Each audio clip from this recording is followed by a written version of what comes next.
MVP, that's what she does. She is a bucket, and it's why the WNBA is the greatest league in the world, and for so many of these players. So when you talk about a tune-up and the fact that the WNBA All-Stars did beat this national team 117-109, it just showcases the level of talent that exists in the W, which is absolutely extraordinary. But yeah, Agumbawale was tremendous. That's what we've come to see and expect from her.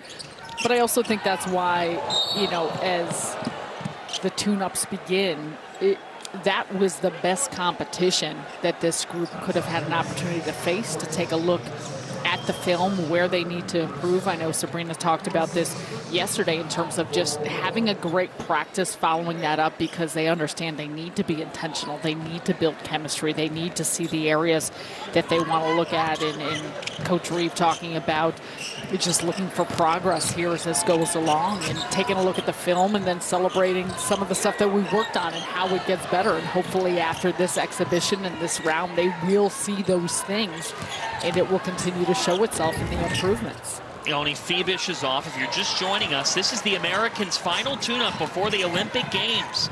U.S. will open up Olympic play 6 days from now against Japan. Germany in their group, so these two will meet as Sabrina Ionescu dials it up from downtown. The fun part, too, of watching this team, there's so many opportunities for different actions, different sets, what the group is looking for at certain parts because of the players and threats you have at different moments on the floor. And you're already starting to see that in some of the ways in which the United States is creating its offense off of set plays and actions. Alexis Peterson's gotten the crowd oohing and awing a couple times.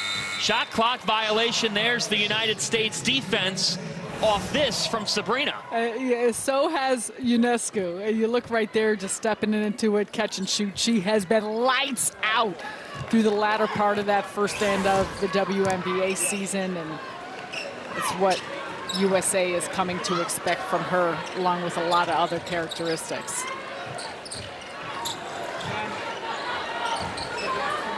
Seven on the shot clock here. Thomas gives it off to Stewart. It's a travel and a turnover.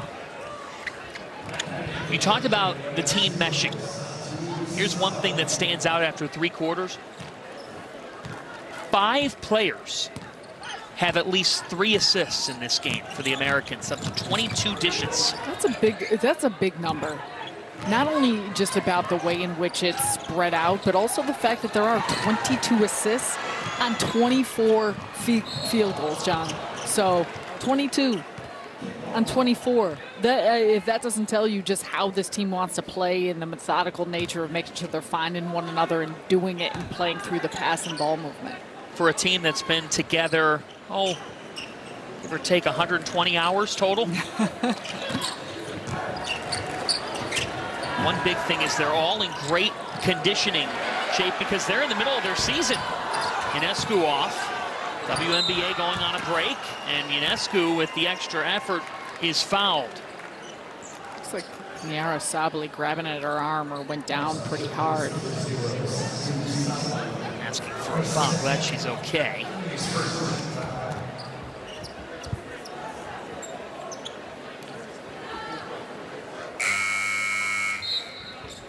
Back to Sabrina Ionescu at the line.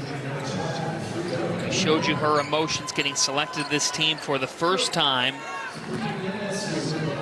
The only NCAA player to record at least 2,000 points, 1,000 assists, and 1,000 rebounds when she graduated from Oregon. A legend. She said what was so rewarding about getting named to this team, Sarah, was that she would get to play with Taurasi. She said, Diana's the standard. The fact that I get to call her a teammate, never thought that that would be possible in my career. Big part of this dynasty.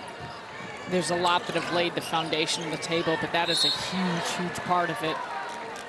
And there's things you pick up. We always hear about this in terms of Olympic play, World Cup play, just being a part of this team with so many individuals that have accomplished so much to what you learn. And that's, you know, whether it's the bus rides and whether it's the nights that you're just hanging out off the court practices in the locker room.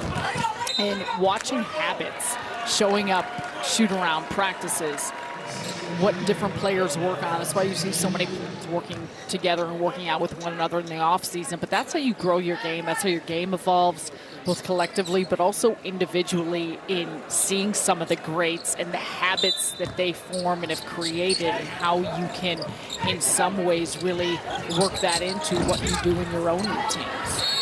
That's a block from behind and a foul on Young. Between all 12 players on this United States team, when you combine junior competitions, AmeriCup, World Cup, and the Olympics, you get a combined 51 gold medals. That's a lot of gold, Johnny. It's a lot of gold. It's a lot of gold. There's an expectation. There is an expectation, and that's where it begins. But that is not to say that it, in any capacity, is just a given, and that it has not been a bunch of hard work poured into it by everyone in every step of that. And that's why we had mentioned just kind of how things started and where it began, and the launching pad for the WNBA that really began with that 95 tour and into the Atlanta Olympics in 1996, and what that meant for the team and the sacrifices that were made to get to that point. Off the dribble. Jewel Lloyd's got that game. Yeah, I feel like every player we're talking about on this team just mentioned them being a bucket and how they could score, and that's a big part of, look at the three-level scoring nature that Lloyd, of course, brings to the table. Phoebus can't connect on the three. All these players champions in some way. Lloyd, a two-time WNBA champion. The Seattle Storm, that one off, and here comes Germany.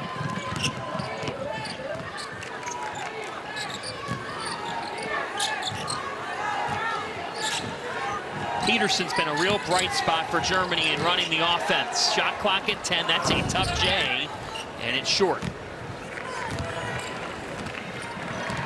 I think Germany can do some damage in the Olympics. I think they can. I'm interested to watch just how they can continue to improve. And the one thing they bring to the table is size and a stretchability. It starts with the Sabali sisters, both in Satu and Niara, but also Leonie Phoebus. We've been saying her name quite a bit, how she can stretch you out and knocking down the three-point shot. They are in Group C, as we've already mentioned, with USA. Won't face them till August 4th. But see Belgium there on July 29th to open things up. Japan on August 1st. The fact that Lisa Tomaitis has the experience of Olympic coaching with the Canadian national team. And then, of course, there's your schedule for the United States, starting with Japan on July 29th, Belgium, Germany. The medal rounds begin on August 7th.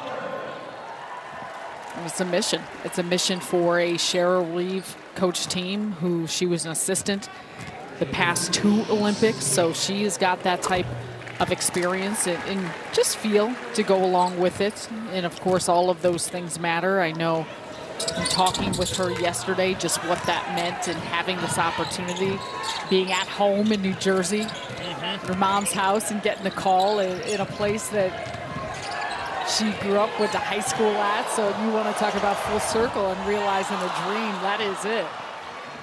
Satu Sabali nearly put home a great finish on the other end. That one off for Thomas. Stewart pulled down the rebound. Cash. Jackie Young of the Aces. One of the tremendous young players of the W and for the Las Vegas Aces out of Notre Dame. 26 years old, has already won 2 WNBA titles with that Aces crew, but has been a majorly impactful part of it. Once again, Breanna Stewart quick with the offensive rebound to find Young out on that three-point line. And we keep bringing up the assists for this team now. 24 on 26 made shots. That's a part of it, just quick in their surveillance of the floor to find open teammates. Collier can't hit. 24 assists on 26 Those are makes. big-time numbers. Yes, it is. shutdown. Now Stewie showing her defense. Leading us to a timeout, the Americans. United States women's team, the most dominant that you'll see in the Olympics. 55 straight Olympic wins heading into Paris.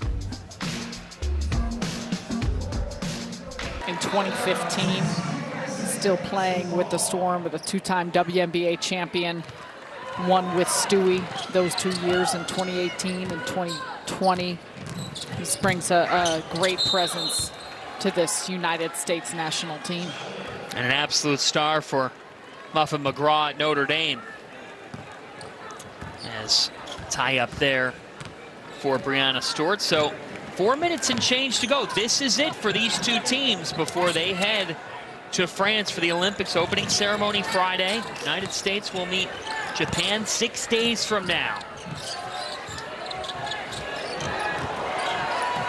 Tangle up in a turnover. Japan, Belgium, and Germany in the U.S. group. These two teams will play last in the group stage. No look dish. Jackie Young fed it off to Alyssa Thomas. Nasty. And it all started with a great defensive play by Napheesa Collier. That's why there's a lot of names that I think everyone is really familiar with in a Breanna Stewart or an Asia Wilson. Of course, Diana Taurasi, but gets set for some high-level talent like those individuals who will play a major role. Peterson way off. Coach Reeve told us Napheesa Collier is the most underappreciated player on our roster. Sabrina Ionescu. And another offensive rebound. And another United States triple. So you see the knockdown from Jackie Young, who made all those plays happen. Napheesa Collier off the break. Nice screen set for Ionescu. Then comes up with an offensive rebound, finding Young on the wing. It's all about the little things and appreciating how this comes into action. Jackie Young, what a great no-look off the penetration to get it inside. She has been an extraordinary player throughout the course, not only also playing at Notre Dame, her collegiate career, WNBA career, someone that oftentimes I think when you mention players around the league that have just been supremely successful, she is one of those early in her career, but so much of it is sometimes just the little things and the ways in which she's able to impact a game. Shot clock's at 3 here. Nebish just off, but an extra opportunity here for Germany, who's put up a good fight in this game. Catch and shoot for Vilka. And just not enough firepower, I think, for Germany. Also, obviously, very hard to slow down USA. Wow. Alyssa Thomas has shown her full arsenal in this fourth quarter. That's where she can be best, in transition, coast to coast. Can get the rebound, can handle it, can finish at the other end. You said it. The Americans can come at you in waves. And it's tough. It's tough to, even when you're making some runs. I mean, we think about it, the Germany team getting down, resilient enough to try and come back, but you're still cutting back into deficits that are double-digit scoring deficits. Alyssa Thomas, Sarah Kustok. She is tough to handle, especially when she gets it going in transition, on the push, ball in her hand, going right through the defense, circus finish. And the United States has had it cooking, almost up 30. In 1996, the United States brought home the gold medal at the Atlanta Olympics. Since, it's been a dominant run, 7 straight gold medals, and they have not lost a game. 55 consecutive Olympics wins, and now trying to extend the record-shattering streak to number 8. What a whirlwind for the Americans just over the last week. This is making me tired just looking through it. But you think about the fact that last Wednesday, arriving in Phoenix, this is important to note that this is all after everyone just had finished the first half of the WNBA schedule. So most of those individuals had just played on Tuesday night. Then last Saturday, the WNBA All-Star game. against the All-Stars, coming over here to London, having an opportunity to play these exhibition games. And this team, both teams actually, will get set to leave for Lille, France, as they open group play in Group C on July 29th. And so it's a whirlwind. It's something that these individuals do not take for granted in terms of the experience, but there is a lot going on and a lot happening. Again, not to mention the fact they have just hit the meat of the start of the WNBA schedule. So those were also compacted. The beginning of the WNBA schedule compacted because of the month-long break for the Olympics. So more than ever, the run of the games and the frequency of games being able to play. This is the first Olympic year that the WNBA is playing a 40-game schedule. So for all of those reasons, it's a lot on these women, one that they welcome, they embrace, they are thrilled and excited to be a part of in 4, but there's a heavy load on the schedule. Sabrina Ionescu. An 8-point showing, but Sarah, it feels louder than that from her overall today. High level of efficiency, a threat on the floor. That's why for each of these players and the balance that you can create offensively, it's because everyone has so much gravity. And we continue to talk about the little things. A player like Collier, just the random screens that she sets, how she frees up her teammates. Kalia Copper, a player just now 6-7 minutes of run so far in this game, who averages more than 23 in her W season. So the type of firepower you can also bring in as reserve units and off the bench.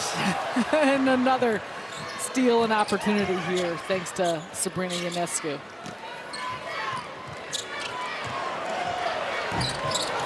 Germany's first group play game will be against Belgium on July the 29th. And the United States will get going with Japan 6 days from now. The U.S. will play Japan July 29th, Belgium August 1st, and then this Germany squad to round out group play August the 4th, as we've hit the final seconds here. Geisselsalder, a bright spot for Germany with 15 points to lead them. But on this day for the United States, Cheryl Reeve said, let's see progress. Asia Wilson, Brianna Stewart lead the way to a commanding win.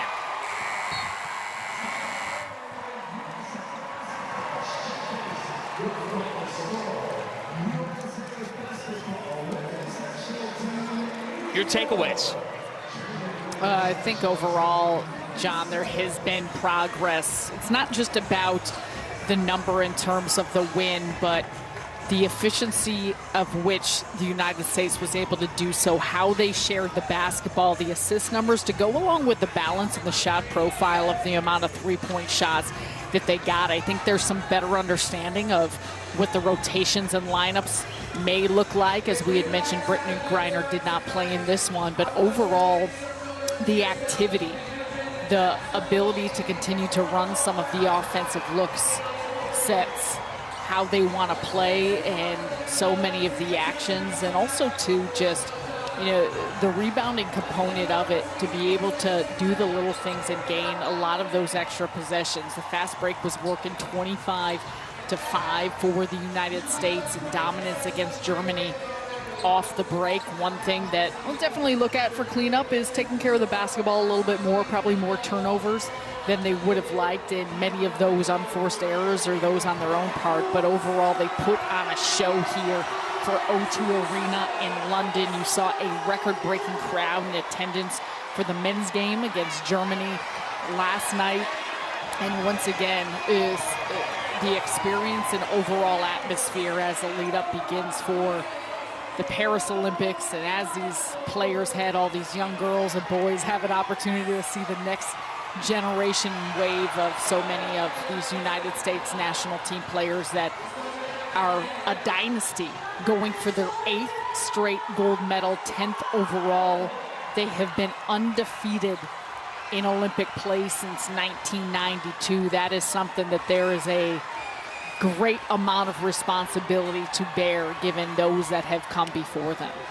Japan 6 days from now, Belgium August the 1st, Germany August the 4th. They will leave for Lille, France on Thursday. We will take a break, but be back to wrap it up and talk more about the Americans.